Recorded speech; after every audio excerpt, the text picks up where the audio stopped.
सैया भैले परदेसी दुखवा बढ़ल अब बेसी। रोटी बेलत रोई धोई के बेला नवाना, रोटी बेलत रोई धोई के बेला नवाना, बेला नवाना हो बेला नवाना, यार बेला नवाना।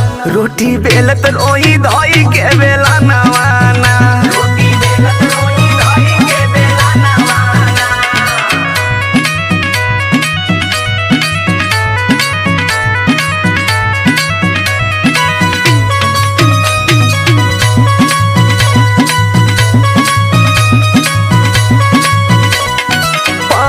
पयलिया करेला नहीं सोर हो, सगरी बदनिया टूटेला पोरे पोर हो,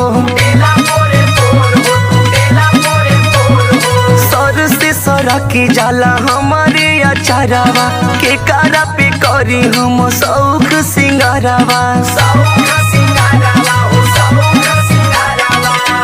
लागी अंगना अनार कबो जाई ना बाजार, अब घोटाला नहीं खइलो पे खनवाना, अरे खनवाना अरे खनवाना हे खनवाना। रोटी बेलत रोही दही के बेला नवाना, रोटी बेलत रोही दही के बेला नवाना।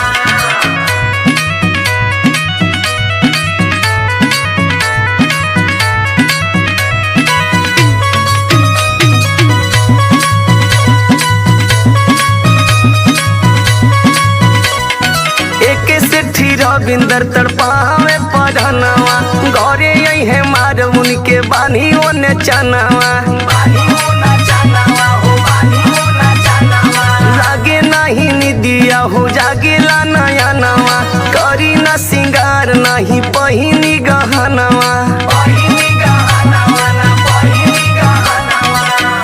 करी हमरा से न प्यार छोड़ी भइले फरार। सुनी जे पिया दो रोज उनकर गानवाना, सुनी जे पिया दो रोज उनकर गानवाना, अरे गानवाना अरे गानवाना अरे गानवाना।